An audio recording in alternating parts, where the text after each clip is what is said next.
Hello everyone, welcome back. S G ആണ്. ഇന്ന് നമ്മൾ ഡിസ്കസ് ചെയ്യാൻ പോകുന്നത് എല്ലാ ഇമ്പോർട്ടൻ്റ് ആയിട്ടുള്ള ഫോമാറ്റുകളും നമ്മൾ ഡിസ്കസ് ചെയ്യാൻ പോവുകയാണ്. ഇമെയിലാണ് ആദ്യം. ഇമെയിലിൽ നിങ്ങൾ ഇത്രയും ഗൈഡ് ലൈൻസ് ഫോളോ ചെയ്യേണ്ടതായിട്ടുണ്ട്. ആദ്യം തന്നെ നമ്മൾ പറയാം, അതിൻ്റെ ആർക്കാണ് നമ്മൾ അയക്കുന്നത് അയാളുടെ ഇമെയിൽ ID ആണ് നമ്മൾ എഴുതേണ്ടത് അല്ലേ. ശേഷം നമ്മൾ CC അല്ലെങ്കിൽ BCC എന്ന് എഴുതും. ശേഷം നമ്മൾ സബ്ജക്റ്റ് എഴുതുന്നു. പിന്നെ ഒരു ലെറ്ററിൻ്റെ ഫോമാറ്റ്. ഇത്രയും കാര്യങ്ങളാണ് സാധാരണ ശ്രദ്ധിക്കേണ്ടത്. നമുക്കൊരു ക്വസ്റ്റ്യൻ ചെയ്തിട്ട് അതങ്ങനെ പഠിച്ചാലോ? യെസ്, ഒരു ക്വസ്റ്റ്യൻ നോക്കാം. I feel ashamed of to face Mrs. Clifford. So I wrote a letter to them by announcing my departure and bidding them goodbye. These are the words of Gupta in the story The Price of Flowers. Write an email that Gupta would have written to Mrs. Clifford. ആ ലെറ്ററിന് പകരം അയാൾ അയച്ചിട്ടുള്ള ഒരു email എങ്ങനെയായിരിക്കും എന്നാണ് ചോദ്യം. ഒരു model ഞാൻ ഇവിടെ കൊടുത്തിട്ടുണ്ട്. ഒരു പെട്ടി വരയ്ക്കുന്നു. ശേഷം നിങ്ങളിങ്ങനെ 2-3 കോളംസ് വരയ്ക്കുക. ഒന്നാമത്തെ കോളത്തിൽ നമ്മൾ 2 എന്ന് എഴുതുന്നു. ആർക്കാണോ അയക്കുന്നത് അയാളുടെ ഇമെയിൽ ID ആണ് നമ്മൾ അയക്കുന്നത് അല്ലേ. എന്താണ് ഇന്ന് clifford@gmail.com എന്തെങ്കിലും ഒരു സെൻസിബിൾ ആയിട്ടുള്ള സാധനം എഴുതി വെച്ചാൽ മതി. താഴെ CC എന്ന് എഴുതുന്നു, BCC എന്ന് എഴുതുന്നു. ഒന്നും എഴുതണ്ട അവിടെ. എന്ന് വെച്ചാൽ ബ്ലാങ്ക് ആക്കി ഇട്ടാൽ മതി. CC എന്ന് എഴുതണം, നിർബന്ധം. 2 കുത്തിടുന്നു, നേരെ ബ്ലാങ്ക്. ഒന്നും ചെയ്യണ്ട. ഓക്കെ, കാർബൺ കോപ്പിയാണ്. ആർക്കാണോ നമ്മൾ ഇത് അറ്റാച്ച് ചെയ്യുന്നുണ്ടെങ്കിൽ അത്. പക്ഷെ അതിൻ്റെ ഒരു ഫോമാറ്റ് ആയതുകൊണ്ട് നമ്മൾ എന്ത് ചെയ്യുന്നു, ഈ ഒരു പെട്ടിക്കകത്ത് അതും കൂടെ ഉൾപ്പെടുത്തുന്നു. ഇനി BCC നിങ്ങൾ എഴുതാൻ വിട്ടുപോയാൽ കുഴപ്പമൊന്നുമില്ല, അതിനാവശ്യമില്ല. CC എഴുതിയാൽ മതി. ശേഷം നമ്മൾ സബ്ജക്റ്റ് എഴുതുന്നു. സബ്ജക്റ്റ് എന്താണ് ഇവിടെ സബ്ജക്റ്റ്? ഓരോ ക്വസ്റ്റനിൽ അത് വ്യത്യാസമായിരിക്കും അല്ലേ. ഇവിടെ ഗുഡ് ബൈ അല്ലെങ്കിൽ റിട്ടേണിംഗ് ടു ഇന്ത്യ എന്ന് പറയുന്ന ആ ഒരു കാര്യം മാത്രം എഴുതി വെച്ചാൽ മതി. സെൻറ്റൻസ് ആക്കണമെന്നൊന്നുമില്ല. നെക്സ്റ്റ്, ഡിയർ മിസസ് ക്ലിഫോർഡ് എന്ന് പറയുന്നത് നമ്മൾ സ്റ്റാർട്ട് ചെയ്യാണ്. അവിടെ നമ്മുടെ ലെറ്ററിൽ എന്തൊക്കെയാണോ എഴുതുക ആ സാധനം തന്നെ അവിടെ എഴുതിയാൽ മതി. ക്വസ്റ്റൻ അനുസരിച്ച് നിങ്ങൾക്ക് അവിടെ മാറ്റങ്ങൾ വരുത്താം. ഓക്കെ, അപ്പോൾ ഒരു ലെറ്ററിൻ്റെ കാര്യങ്ങൾ തന്നെ നിങ്ങൾ അവിടെ എന്ത് ചെയ്താൽ മതി, ഫോളോ ചെയ്താൽ മതി. കൂടുതലായിട്ട് ഒന്നുമില്ല. നിങ്ങൾക്ക് വേണമെങ്കിൽ ജസ്റ്റ് ഒന്ന് സ്ക്രീൻഷോട്ട് എടുത്തിട്ട് അതൊന്ന് വായിച്ച് നോക്കാം. കംപ്ലീറ്റ് ആൻസർ ഉണ്ട് അവിടെ. റെഡി അല്ലേ? അപ്പോൾ ലാസ്റ്റ് നോക്കുക എങ്ങനെ അവസാനിപ്പിച്ചത്. My heart felt condolence sorry with love mister Gupta എന്ന് പറയുന്ന അവസാനിപ്പിക്കുന്നിടത്താണ് കാര്യം നിൽക്കുന്നത്. അപ്പോൾ ഇതിൻ്റെ ഫോമാറ്റ് എന്ന് പറഞ്ഞാൽ ഇതാണ്. ഓക്കെ, ക്ലിയർ അല്ലേ? ഇങ്ങനെ എഴുതി വെക്കണം, പെട്ടിക്കകത്താക്കണം. ബാക്കി ലെറ്ററിൻ്റെ ഫോമാറ്റ് റെഡി അല്ലേ? നെക്സ്റ്റ് നമ്മൾ ഡിസ്കസ് ചെയ്യാൻ പോകുന്നത് സ്പീച്ചാണ്. ഏറ്റവും ഇമ്പോർട്ടൻ്റ് ആയിട്ടുള്ള ഒരു ക്വസ്റ്റൻ എന്ന് വേണമെങ്കിൽ നമുക്ക് പറയാം. കാരണം 8 മാർക്കിൻ്റെ ചോദ്യങ്ങളിൽ വരുന്ന ഒരു ക്വസ്റ്റൻ ആണ് അല്ലേ. കഴിഞ്ഞ തവണ essay ക്വസ്റ്റ്യൻ ചോദിച്ചതും അതുപോലെ തന്നെ ട്രാവൽ essay ചോദിച്ചിട്ടുണ്ടായിരുന്നു. സ്പീച്ച് ഇല്ല. ഇതിന് മുമ്പേ നമ്മൾ സ്പീച്ച് ചോദിച്ചിട്ടുണ്ട്. സോ സ്പീച്ച് ഏറ്റവും അടിപൊളിയാക്കണം നിങ്ങൾ. കാരണം 6 മാർക്കിനോ അല്ലെങ്കിൽ 8 മാർക്കിന് നിർബന്ധമായിട്ടും ചോദിക്കുന്ന ഒരു ചോദ്യമാണ് അല്ലേ. അപ്പോൾ അതിൽ എന്തൊക്കെ കാര്യങ്ങളാണ് നമ്മൾ ഗൈഡ് ലൈൻസ് ആയിട്ട് നോക്കേണ്ടത്, അല്ലെങ്കിൽ അതിനകത്ത് നമ്മൾ ഉപയോഗിക്കുന്ന കോമൺ എക്സ്പ്രഷൻസ് പറഞ്ഞു തുടങ്ങാം നമുക്ക്. എന്ന് വെച്ചാൽ നമ്മൾ ഗുഡ് മോർണിംഗിൽ സ്റ്റാർട്ട് ചെയ്യാം അല്ലെ. ഗുഡ് മോർണിംഗ് അല്ലെങ്കിൽ dear teachers and my dear friends salutation. Next, I am very happy to be here on this occasion എന്ന് പറയാം. അതുപോലെ തന്നെ തുടക്കമാണ് കേട്ടോ. I would like to speak on the topic. It is very important. It is the need of the hour. I would like to conclude my words. Thank you. ഇതൊക്കെ നമ്മൾ സ്പീച്ചിൻ്റെ അകത്ത് പുട്ടിന് തേങ്ങ ഇടുന്ന പോലെ ഇടയ്ക്കിടയ്ക്ക് എന്ത് ചെയ്യുക, ഇട്ട് കൊടുത്തു കഴിഞ്ഞാൽ ഏകദേശം സെറ്റായി കാര്യങ്ങൾ. ഇനി നമ്മൾ ആദ്യം നോക്കേണ്ടത് ഇതിന് നല്ലൊരു തുടക്കം ഉണ്ടായിരിക്കണം. സ്പീച്ച് എപ്പോഴും ഇംപ്രസീവ് ആവുന്നത് അതിൻ്റെ നല്ല തുടക്കത്തിലാണ്. അപ്പോൾ എങ്ങനെ നിങ്ങൾക്ക് തുടങ്ങാം? Start your speech with a question or a quote. ഒരു ചോദ്യത്തിൽ നിങ്ങൾക്ക് തുടങ്ങാം. Why it is happening to me, അല്ലെങ്കിൽ why it is happening in India, അല്ലെങ്കിൽ why it is happening only to women എന്നൊക്കെ നിങ്ങൾക്ക് ചോദ്യങ്ങളായിട്ട് ചോദിച്ച് തുടങ്ങാം. എന്താണ് ചോദ്യം? അതിനനുസരിച്ചിട്ട് നിങ്ങൾ ക്വസ്റ്റ്യൻസ് ഉണ്ടാക്കിയിട്ട് ഒരു ക്വസ്റ്റ്യനിലൂടെ നിങ്ങളുടെ സ്പീച്ച് തുടങ്ങാം. ഗംഭീരമായിക്കത്. അല്ലെങ്കിൽ നിങ്ങൾക്ക് ഒരു പ്രോവർബിലൂടെ തുടങ്ങാം, ഏതെങ്കിലും ഒരു കോട്ടിലൂടെ തുടങ്ങാം. ആരെങ്കിലും പറഞ്ഞ ഏതെങ്കിലും ഒരു കോട്ട് വാചകങ്ങൾ ഉണ്ടാവില്ലേ, അല്ലെങ്കിൽ ഏതെങ്കിലും ഒരു പ്രോവർബ് ഉണ്ടാവില്ലേ, നമ്മുടെ ടോപ്പിക്കുമായി കണക്ട് ചെയ്യാൻ പറ്റുന്ന അങ്ങനെ എന്തെങ്കിലും കിട്ടിയിട്ടുണ്ടെങ്കിൽ നേരെ അത് വെച്ചിട്ട് നിങ്ങൾക്ക് സ്റ്റാർട്ട് ചെയ്യാം. ഞാൻ കാണിച്ചു തരാം ഒന്ന്. Next, try to connect that question or quote with a topic. എന്നാൽ അതിനെ നിങ്ങൾ ഇതൊരു കോട്ട് പായിട്ട്. ഇപ്പോൾ ഞാൻ പറയണോ, do or die was said by Gandhi. Okay, and this is the quote that comes into my mind when I hear my topic for today. മനസ്സിലായോ? എൻ്റെ ഇന്നത്തെ ടോപ്പിക് എനിക്ക് കേൾക്കുമ്പോൾ എനിക്ക് ഓർമ്മ വരുന്നത് ഗാന്ധിജിയുടെ ഡു ഓർ ഡൈ എന്ന് പറയുന്ന ആ ഒരു കോട്ടിംഗ് ആണ്. ഇങ്ങനെ പറഞ്ഞ് സ്റ്റാർട്ട് ചെയ്യാം. അല്ലെങ്കിൽ ഇതിന് പ്രോവർബ് പറഞ്ഞിട്ട് ഇതേപോലെ കണക്ട് ചെയ്യുക. എന്നിട്ട് നമ്മൾ പറയുന്നു ദെൻ ഇൻട്രൊഡ്യൂസ് യുവർ സെൽഫ്. നിങ്ങളുടെ പേരും നിങ്ങളുടെ ടോപ്പിക്കും ഇൻട്രൊഡ്യൂസ് ചെയ്ത് വരാം. അപ്പോൾ ഇതൊരു നല്ല തുടക്കമാണ്. അങ്ങനെ ഒരു തുടക്കം എപ്പോഴും ഇംപ്രസ്ഡ് ആക്കാൻ വേണ്ടിയിട്ട്, ഇംപ്രഷൻ ഉണ്ടാക്കാൻ വേണ്ടിയിട്ട് ശ്രമിക്കണം. ഒരു മോഡൽ ക്വസ്റ്റനിലൂടെ നമുക്ക് കുറച്ചുകൂടി ഡീറ്റെയിൽ ആയിട്ട് പഠിക്കാം. You are asked to deliver a speech on the importance of confidence courage in front of your classmates on the occasion of observing mental health day. Prepare the script of the speech. Mental health ഡേയുടെ ഭാഗമായിട്ട് നിങ്ങൾ ഒരു speech നടത്താൻ പറഞ്ഞിരിക്കുന്നത് importance of confidence and courage കുട്ടികളോടാണ് പറയേണ്ടത്. So എന്തെല്ലാം കാര്യങ്ങളായിരിക്കും നിങ്ങൾ സ്റ്റാർട്ട് ചെയ്യുമ്പോൾ ശ്രദ്ധിക്കാം. യെസ്, ഒരു കോട്ടിങ്ങിലൂടെ നമുക്ക് തുടങ്ങിയാലോ? ഒരു കോട്ടിങ്ങിലൂടെ നമുക്ക് തുടങ്ങാം. ഏതാണ് കോട്ട്? യെസ്, ഇവിടെ നോക്കാം. I M very happy to be here on this occasion എന്ന് പറഞ്ഞ് ഞാനിവിടെ സ്റ്റാർട്ട് ചെയ്യുന്നത് dear teacher and my dear friends. Formal way ആണ്. Good morning, I M very happy to be here on this occasion എന്ന് പറഞ്ഞിട്ട് നമ്മൾ തുടങ്ങുന്നു. We are observing the world mental health day. Now I would like to talk to you on the importance of confidence and courage. അങ്ങനെ പറഞ്ഞ് start ചെയ്യുന്നു. അല്ലെങ്കിൽ ഇതൊക്കെ ഒരു ഫോർമൽ രീതിയാണ്. ഞാൻ നേരത്തെ പറഞ്ഞ പോലെ ഒരു വ്യത്യസ്തമായിട്ട് നമ്മൾ തുടങ്ങുകയാണെങ്കിൽ I promise you confidence is the key to success എന്ന് പറഞ്ഞ് സ്റ്റാർട്ട് ചെയ്യാം. I promise you that confidence is the key to success. അപ്പോൾ ആളുകളൊക്കെ ഒന്ന് ശ്രദ്ധിക്കും, ഇയാൾ എന്താ ആദ്യം തന്നെ വന്നിട്ട് മൈക്കിൾ കിട്ടിയ പഠനം പറഞ്ഞല്ലോ പറയുന്നത് എന്ന് പറഞ്ഞാൽ എന്തെങ്കിലും ഒരു കോട്ട് അതുപോലത്തെ ഒരു സാധനം നിങ്ങൾ ഉണ്ടാക്കുക, അല്ലെങ്കിൽ ആദ്യമായി അറിയെങ്കിൽ അത് പറയാം. എന്നിട്ട് ശേഷം നിങ്ങൾ എന്ത് ചെയ്യുക, നേരെ കാര്യത്തിലേക്ക്. Teachers and my dear friends, good morning to all. This is the quote that comes into my mind when I got the topic confidence. അല്ലെങ്കിൽ today's topic is ഇതാണ് എന്ന് പറഞ്ഞിട്ട് നിങ്ങൾ സ്റ്റാർട്ട് ചെയ്യുന്നു. ഓക്കെ, എന്നിട്ട് നിങ്ങൾ ഇങ്ങനെ അതിനെക്കുറിച്ചിട്ട് ഓരോരോ പാരഗ്രാഫുകളാക്കി തിരിക്കുക, കുഞ്ഞു പാരഗ്രാഫുകളാക്കുക. ഓരോ പാരഗ്രാഫിൽ ഓരോ ടോപ്പിക് ഉണ്ടാക്കാൻ വേണ്ടി ശ്രമിക്കുക. എന്ന് വെച്ചാൽ ഓരോ ടോപ്പിക് സെൻറ്റൻസും ഉണ്ടാവാൻ വേണ്ടി ശ്രമിക്കുക.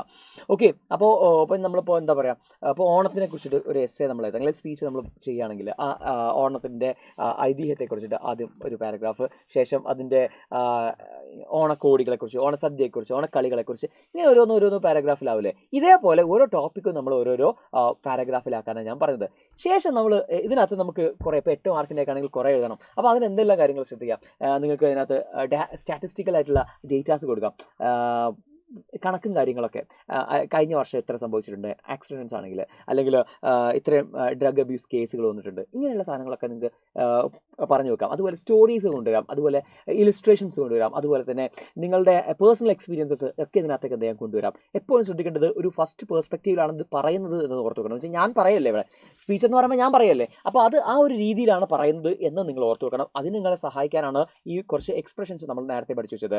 I M very happy to be here on this occasion, I would like to speak you on the topic, it is very important എന്നൊക്കെ പറഞ്ഞാൽ ആ ഒരു രീതി നിങ്ങൾ ഫോളോ ചെയ്യുകയാണെങ്കിൽ അത് വിട്ടുപോകില്ല. ആ ഒരു നറേറ്റീവ് ടൈപ്പ് നമ്മൾ ഫോളോ ചെയ്യും. ഓക്കെ, എന്നിട്ട് ലാസ്റ്റ് ഒരു പാരഗ്രാഫിൻ്റെ സെക്കൻഡ് ലാസ്റ്റ് പാരഗ്രാഫിൽ തൊട്ട് മുമ്പുള്ള പാരഗ്രാഫിൽ ഈ പറഞ്ഞ പോയിന്റുകളൊക്കെ, ഇപ്പോൾ കുറേ പാരഗ്രാഫ് ആയില്ലേ, ആ പാരഗ്രാഫൊക്കെ ഒന്ന് സമപ്പ് ചെയ്യുക. എല്ലാം പറഞ്ഞ കാര്യങ്ങളൊന്നും ഒന്നുകൂടെ എഴുതാനായി, മനസ്സിലായോ? എന്നതിന് ശേഷം നമ്മൾ ഒന്ന് കൺക്ലൂഡ് ചെയ്യുക. ഓക്കെ, കൺക്ലൂഡ് ചെയ്യുന്ന സമയത്ത് നമുക്ക് എന്ത് പറയാം, let us empower the mind of ഒരു എക്സാമ്പിൾ പറയാം.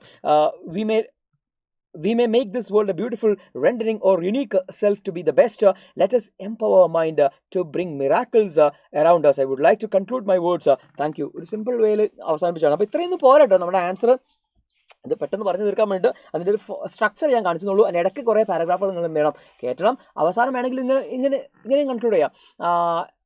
Thank you for lending me your years. നിങ്ങളുടെ കാതുകൾ എനിക്ക് കടന്നു തന്നതിൽ നന്ദിയുണ്ടെന്ന് പറഞ്ഞാൽ ഇതാണ് അതിൻ്റെ ഫോമാറ്റ്. ആ യെല്ലോയിൽ ഞാൻ അണ്ടർലൈൻ ചെയ്ത് വെച്ചിരിക്കുന്നതാണ് അതിൻ്റെ ഫോമാറ്റ് എന്ന് പറയുന്നത്. ഓക്കെ, അപ്പോൾ ബാക്കിയുള്ള കാര്യങ്ങൾ കൂടെ നിങ്ങൾ ആഡ് ചെയ്യുന്ന സമയത്ത് ടോപ്പിക്കിനെ കുറിച്ച് നിങ്ങൾക്ക് നന്നായിട്ട് അറിയാമെങ്കിൽ നിങ്ങൾക്ക് അതിൽ ഒരു സംശയം വേണ്ട, കംപ്ലീറ്റ് മാർക്ക് തന്നെ കിട്ടും. ഓക്കെ, നെക്സ്റ്റ് നമ്മൾ ഡിസ്കസ് ചെയ്യാൻ പോകുന്നത് ലൈവ് TV റിപ്പോർട്ടാണ്. +1 അതുപോലെ +2 നമുക്ക് ഇമ്പോർട്ടൻ്റ് ആയിട്ടുള്ളൊരു ടോപ്പിക് അല്ലെങ്കിൽ ഒരു ഡിസ്കോഴ്സ് ആണ് ലൈവ് TV റിപ്പോർട്ട് എന്ന് പറയുന്നത്. എന്ന് വെച്ചാൽ TV അവതാരകൻ ഇതുപോലെ ഇങ്ങനെ നിന്നുകൊണ്ട് എന്ത് ചെയ്യുന്നുണ്ട്, റിപ്പോർട്ട് ലൈവ് ടെലികാസ്റ്റ് ചെയ്യുന്നത് നിങ്ങൾ കണ്ടിട്ടുണ്ടായിരിക്കും അല്ലേ.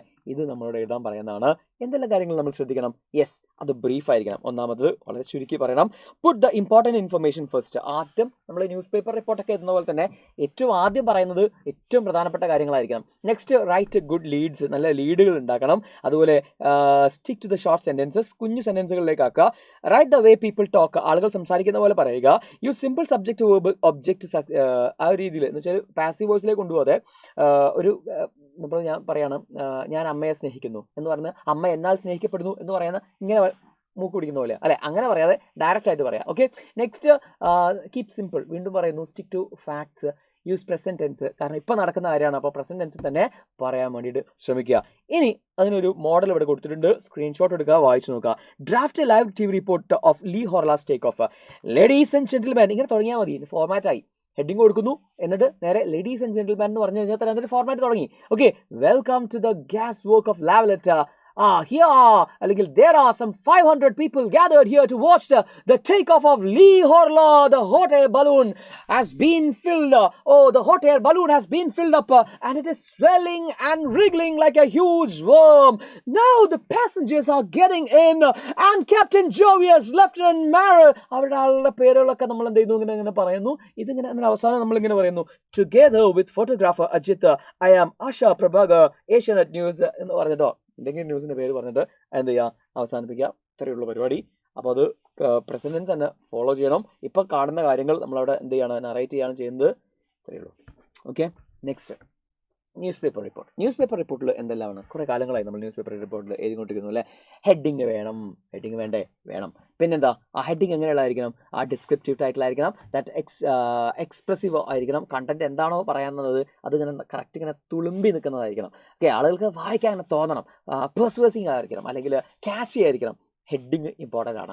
Next place and date of reporting. Place and date നിങ്ങൾ എന്തായാലും എഴുതും. നെക്സ്റ്റ് ഓപ്പണിംഗ് പാരഗ്രാഫ്, നല്ല തുടക്കം ഉണ്ടായിരിക്കണം. ഓക്കെ, ആ തുടക്കം എങ്ങനെയായിരിക്കണം? ഏറ്റവും ഇമ്പോർട്ടൻ്റ് ആയിട്ടുള്ള കാര്യങ്ങളാണ് ഈ തുടക്കത്തിൽ ഉണ്ടാവേണ്ടത് അല്ലേ. ഏറ്റവും ഇമ്പോർട്ടൻ്റ് ആയിട്ടുള്ള കാര്യങ്ങൾ, ഏറ്റവും പ്രധാനപ്പെട്ട കാര്യങ്ങളൊക്കെ എവിടെ ഉണ്ടാവണം? 3-4 സെൻറ്റൻസിൽ ഉണ്ടായിരിക്കണം, ആദ്യത്തെ 3-4 സെൻറ്റൻസിൽ. Next the account of the events എന്ന് വെച്ചാൽ പിന്നെ ബാക്കിയുള്ള പാരഗ്രാഫിൽ നമ്മൾ എന്തെല്ലാം നടന്നു എന്ന് വെച്ചാൽ ആ ഡബ്ല്യുമായിട്ടുള്ള ചോദ്യങ്ങളൊക്കെ ഉണ്ടല്ലോ, വാട്ട്, വെയർ, വിച്ച്, വൈ എന്നൊക്കെയുള്ള ചോദ്യങ്ങൾ മുഴുവനും ഉത്തരം കൊടുക്കുന്ന രീതിയിൽ ആൻസർ നമ്മൾ കൊടുക്കണം. ഓക്കെ, റിപ്പോർട്ട് ചെയ്യുമ്പോൾ ഏത് ടെൻസിലായിരിക്കും നമ്മൾ പറയുന്നത്? പാസ്റ്റ് ടെൻസിലായിരിക്കണം, കാരണം കഴിഞ്ഞ കാര്യമാണ്, റിപ്പോർട്ട് ചെയ്യാണ്. പാസ്റ്റ് ടെൻസിൽ പറയാം. ഒരു കൺക്ലൂഡിങ് പാരഗ്രാഫ് ഉണ്ടാക്കുക. കൺക്ലൂഡിങ് പാരഗ്രാഫിൽ നമ്മൾ ഇന്ന സംഭവങ്ങൾ എപ്പോഴും സംഭവിക്കാറുണ്ട്, അല്ലെങ്കിൽ ഇത് സ്ഥിരമായിട്ട് സംഭവിക്കുന്നതാണ്, അല്ലെങ്കിൽ നമ്മൾ വിറ്റ്നസ്സുകൾ പറയുന്നത് ഇതാണ് എന്നൊക്കെ പറയാം. നമുക്ക് വിറ്റ്നസ്സുകൾ എന്ന് വെച്ചാൽ അത് കണ്ട ദൃക്സാക്ഷി ഇതാണ് പറയുന്നത്, ആളുകളുടെ അഭിപ്രായം ഇതാണ് എന്നൊക്കെ പറഞ്ഞ് നിങ്ങൾക്ക് എന്ത് ചെയ്യാം, ഇതിനെ കൺക്ലൂഡ് ചെയ്യാം. ഒരു മോഡൽ നോക്കാം നമുക്ക്. Yes, you read the poem Wreck of Titanic. Imagine that you are a reporter of a local daily.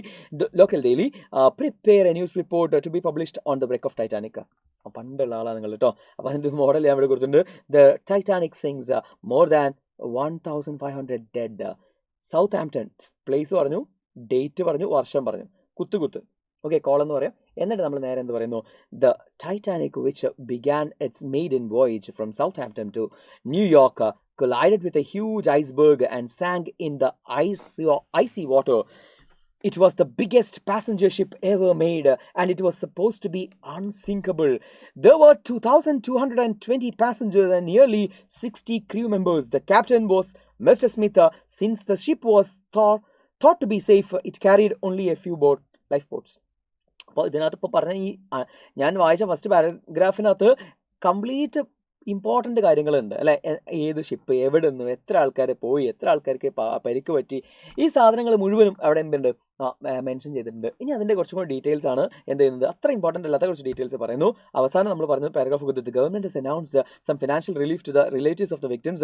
One of the survivors witness, ഒരു സർവൈവർ എങ്ങനെയാണ് പറയുന്നത്, അതിജീവിച്ച ഒരാൾ ഇങ്ങനെയാണ് പറയുന്നത്, I have never seen anything more tragic and nobler than this in my life എന്ന് പറയുന്നത് അയാളുടെ ഒരു ഒപ്പീനിയനാണ്. സോ ഈ ഒരു രീതി നിങ്ങൾ എന്ത് ചെയ്യാൻ നോക്കാൻ വേണ്ടിയിട്ട് മറക്കരുത്. ഒരു പെട്ടിക്കകത്താക്കിയാൽ കുറച്ചുകൂടെ ഭംഗിയായി. And the last one is job application with resume. ഒരു റെസ്യൂമും അതുപോലെ ജോബ് അപ്ലിക്കേഷനും 8 മാർക്കിന് ചോദിക്കുന്ന ചോദ്യമാണ്. ഇവിടെ നമ്മൾ ഏറ്റവും മനസ്സിലാക്കേണ്ട ഒരു കാര്യം എന്ന് പറഞ്ഞാൽ, ഇത്രയും ഗൈഡ് ലൈൻസ് ഒക്കെ ഉണ്ട്, നിങ്ങൾ ഇപ്പം കൊടുക്കണ്ട, വളരെ ഈസി ആയിട്ട് ഞാൻ പറഞ്ഞുതരാം. എന്താണെന്ന് അറിയാം, ആദ്യം നിങ്ങൾ ഒരു ക്വസ്റ്റ്യൻ തന്നിട്ട് ആ ക്വസ്റ്റ്യൻ നമ്മൾ പറയുന്നത് എന്താണെന്നറിയോ, ഈ ഒരു അഡ്വർടൈസ്മെൻറ്റിലേക്ക് നിങ്ങൾ ഒരു വേക്കൻസി ഉണ്ട്, ആ വേക്കൻസിയിലേക്ക് നിങ്ങളൊരു ആപ്ലിക്കേഷൻ കൊടുക്കണം. ആ ആപ്ലിക്കേഷൻ എഴുതുമ്പോൾ നിങ്ങൾ ഏത് ഫോർമാറ്റിലാണ് എഴുതാൻ ലെറ്റർ? ഫ്രണ്ട്ലി ലെറ്റർ ആണോ, അല്ലെങ്കിൽ ഫോർമൽ ലെറ്റർ ആണോ? ഇൻഫോർമൽ ലെറ്റർ ആണോ, അല്ലെങ്കിൽ ഫോർമൽ ലെറ്റർ ആണോ? ഇൻഫോർമൽ അല്ല എന്തായാലും, ഫ്രണ്ട്ലി അല്ല എന്തായാലും, കമ്പനിക്ക് അയക്കല്ലേ. അപ്പോൾ ഫോർമൽ ലെറ്ററിൻ്റെ ഫോർമാറ്റ് നമുക്കറിയാം എന്തൊക്കെയാണ്. ആദ്യം നമ്മൾ അഡ്രസ്സ് എഴുതും, ഫ്രം ഒന്നും എഴുതണ്ട, അഡ്രസ്സ് എഴുതാം, നമ്മൾ അഡ്രസ്സ്, ഒരു ലൈൻ വിട്ടിട്ട് ഡേറ്റ് എഴുതാം, ഒരു ലൈൻ വിട്ടിട്ട് നമ്മൾ എന്ത് ചെയ്യുക, ഇങ്ങനെ ആർക്കാണോ നമ്മൾ ആ കത്ത് അയക്കുന്നത്, ടു ദ മാനേജർ. ഓക്കെ, ആ കമ്പനിയുടെ വിപ്രോ, താഴെ മുംബൈ, താഴെ ഡിയർ സർ അല്ലെങ്കിൽ റെസ്പെക്റ്റഡ് സാർ, ശേഷം താഴെ സബ്ജക്റ്റ് എന്താണ് നമ്മൾ application for the post of teachers, എന്താണോ ക്വസ്റ്റ്യൻ ഉള്ളത് അത് അതേപോലെ എഴുതാം. അപ്പോൾ ഇതാണ് അതിൻ്റെ ഫോർമാറ്റ്. ഇത് നമ്മൾ ഓൾറെഡി പഠിച്ചതാണ് അല്ലേ. എഡിറ്ററിന് ലെറ്റർ എഴുതാനോ ഒക്കെ ഫോർമൽ ലെറ്റർ എല്ലാവർക്കും അറിയാം, അതന്നെ ഇവിടെ എഴുതേണ്ടത്. ഓക്കെ, അത് എഴുതി എന്താണോ ചോദ്യം അത് നോക്കിയിട്ട് നിങ്ങൾക്ക് ഈ സാധനങ്ങളൊക്കെ ഫില്ല് ചെയ്യാം. അപ്പോൾ ആദ്യത്തെ സെൻറ്റൻസ് എപ്പോഴും ആപ്ലിക്കേഷൻ ലെറ്ററിൽ ഇങ്ങനെ ആയിരിക്കണം, with reference to the your advertisement in Hindu dated. Hindu പത്രത്തിൽ നിങ്ങളുടെ അഡ്വർടൈസ്മെൻറ്റ് കണ്ടു ഈ ഡേറ്റിൽ, അതിൻ്റെ അടിസ്ഥാനത്തിലാണ് ഞാൻ ഈ കത്ത് അയക്കുന്നത് എന്നതായിരിക്കണം നിങ്ങളുടെ തുടക്കത്തിലെ ഫസ്റ്റ് സെൻറ്റൻസ്. അത് നിർബന്ധമാണ്. എന്താ ഞാൻ ഒന്നുകൂടെ വായിക്കാം. With reference to your advertisement in Hindu date ചെയ്താൽ I would like to apply for the post of teaching faculty in your institution. ഇത് മാത്രം നിങ്ങൾ ശ്രദ്ധിച്ചാൽ മതി. ബാക്കി നിങ്ങൾക്ക് ഇവിടെ ഈ നിങ്ങളുടെ ആ ക്വസ്റ്റ്യനിൽ ഉണ്ടാവും എന്തൊക്കെയാണ് ക്വാളിഫിക്കേഷൻ, എന്തൊക്കെയാണ് എക്സ്പീരിയൻസ്, അതൊക്കെ ഉണ്ട് എന്ന് പറഞ്ഞിട്ട് നിങ്ങൾ ഫില്ല് ചെയ്യുക. Last, sir I assure you if selected, sir ഞാൻ ഉറപ്പ് നൽകുന്നു എന്നെ സെലക്ട് ചെയ്യുകയാണെങ്കിൽ I will do my best to your entire satisfaction. എടുത്തു കഴിഞ്ഞാൽ അറിയാം എന്താണെന്ന്, പക്ഷേ നമ്മളവിടെ എങ്ങനെ എഴുതി വെക്കുക, താഴെ യുവർ സിൻസിയർലി സിഗ്നേച്ചർ. ഇതും എന്തിൻ്റെ ഫോമാറ്റ് തന്നെയാണ്, നമ്മുടെ ലെറ്ററിൻ്റെ ഫോമാറ്റ് തന്നെയാണ്. ഇത്രയും മതി. അപ്പോൾ പകുതി മാർക്കായി കഴിഞ്ഞു. 8 മാർക്കിൽ 4 മാർക്ക് നമ്മൾ കിട്ടി. ഇനി എത്രയാണ് മാർക്കാണ്? അങ്ങനെ റെസ്യൂം എഴുതണം. ഈ റെസ്യൂം എങ്ങനെയാണ് ഫോമാറ്റ്? എന്താ നോക്കിക്കോ. റെസ്യൂം എന്ന് ഹെഡിങ് കൊടുക്കുക, അല്ലെങ്കിൽ നമ്മൾ ഈ റെസ്യൂം എന്ന് പറഞ്ഞാൽ ബയോഡാറ്റ എന്ന് പറയില്ലേ, സാധനമാണ്. അപ്പോൾ ഇതിനകത്ത് എല്ലാം ഒരുപാട് മോഡൽ നമുക്ക് എഴുതാം. നിങ്ങൾ ഈ ഒരു മോഡൽ നോക്കി വെച്ചാൽ മതി. ഇതിന്നെ ആവണമെന്നൊന്നുമില്ല, ഏതെങ്കിലും ഒരു മോഡൽ നിങ്ങൾക്ക് എഴുതാം. സാധനങ്ങൾ ഇമ്പോർട്ടൻ്റ് ആയ സാധനങ്ങൾ ഇതൊക്കെ വേണം. ഒന്ന് നെയിം ആൻഡ് അഡ്രസ്സ്, പേര് എഴുതുന്നു, അഡ്രസ്സ് എഴുതുന്നു. നിങ്ങൾ പേരും അഡ്രസ്സ് എഴുതരുത്. ഇമെയിൽ ID, ഫോൺ നമ്പർ, അത് നിർബന്ധം. ഒബ്ജക്റ്റീവ് എന്ന് പറയുന്ന സാധനമുണ്ട്. To nurture the talent and cognition of each student. എന്ത് ജോലിയാണോ അതിനനുസരിച്ച് നമ്മളത് മാറ്റണം. ഇവിടെ ടീച്ചിങ് ആയതുകൊണ്ട് ഞാൻ പറഞ്ഞു to nurture the talent and cognition of the each student. കുട്ടികളെ പഠിപ്പിക്കാൻ നല്ല കഴിവുണ്ട്, ഞാൻ ചെയ്യും. Next education. അത് എഡ്യൂക്കേഷൻ, പോസ്റ്റ് ഗ്രാജുവേഷൻ എത്ര മാർക്ക്, ഇന്ന കോളേജിൽ നിന്നും MAക്ക് എത്ര, അതുപോലെ BAക്ക് എത്ര, അതുപോലെ തന്നെ ബോർഡ് എക്സാമിന് 10th എത്ര എന്നൊക്കെ പറയാം. എക്സ്പീരിയൻസ് ചോദിച്ചിട്ടുണ്ടെങ്കിൽ എക്സ്പീരിയൻസ് നമ്മൾ തൊടുന്ന എക്സ്പീരിയൻസ് ഒക്കെ പറയാം. നെക്സ്റ്റ് ആക്ടിവിറ്റീസ് നിർബന്ധമില്ല, അച്ചീവ്മെൻറ്റ്സ് നിർബന്ധമില്ല, സ്കിൽസ് നിർബന്ധമില്ല, ലാംഗ്വേജസ് എഴുതിക്കോ, കുഴപ്പമില്ല. ഇൻട്രസ്റ്റുകൾ, നിങ്ങൾ താല്പര്യമുള്ള ഇൻട്രസ്റ്റുകൾ, സോഷ്യൽ സർവീസ്, റീഡിങ് നോവൽസ് എന്നൊക്കെ പറഞ്ഞിട്ട് തട്ടിവിടാം. കഴിഞ്ഞിട്ടില്ല, ഒരൊറ്റ സെൻറ്റൻസ് കൂടെ നിങ്ങൾ എഴുതണം. ഒരു ഡിക്ലറേഷൻ എന്ന് പറഞ്ഞിട്ട്, അതായത് ലൈൻ ആ ബുക്കിൻ്റെ താഴെ തന്നെ കൊടുക്കണം. അപ്പോൾ പേജിൽ തന്നെ എഴുതേണ്ടതാണ്. സ്ഥലമില്ലാത്തതുകൊണ്ട് നമ്മൾ മാറ്റി. ഡിക്ലറേഷൻ എന്ന് പറഞ്ഞിട്ട് എന്ത് ചെയ്യുക? I here declare that all the above given information are true and correct to the best of my knowledge. ഈ മുകളിൽ നൽകിയിരിക്കുന്ന ഇൻഫർമേഷൻ എല്ലാം എൻ്റെ അറിവോടും സമ്മതത്തോടു കൂടിയിട്ടാണ്. ഇനി അതിൽ എന്തെങ്കിലും പ്രശ്നം വരികയാണെങ്കിൽ if found otherwise I alone shall be responsible. ഇതിന് പൂർണ്ണ ഉത്തരവാദിത്വം എനിക്കായിരിക്കും, എൻ്റെ ജോലി എനിക്ക് കുഴപ്പമില്ല. അതാണ് പറയുന്നത്. ഒരു ഗ്യാരണ്ടി കൊടുക്കാം നമ്മൾ. താങ്കിങ് യു, സിഗ്നേച്ചർ, പരിപാടി കഴിഞ്ഞു. ഇതാണ് എന്ത് നമ്മുടെ ഇമ്പോർട്ടൻ്റ് ആയിട്ടുള്ള ഫോമാറ്റുകൾ. ഇനി നിങ്ങൾക്ക് ഏതെങ്കിലും ഫോമാറ്റുകൾ ആവശ്യമുണ്ട് തോന്നുകയാണെങ്കിൽ, ഇനിയും കുറച്ചും കൂടെ അഡീഷണലി ഫോമാറ്റുകൾ ആവശ്യമുണ്ടെന്ന് തോന്നുകയാണെങ്കിൽ താഴെ കമൻറ്റ് ബോക്സിൽ വരിക. ഓക്കെ, ക്ലാസ്സിനെ കുറിച്ചുള്ള അഭിപ്രായം പറയാം. അതുപോലെ തന്നെ ലൈക്ക് ചെയ്യാനും ഷെയർ ചെയ്യാനും മറക്കരുത്. Thank you.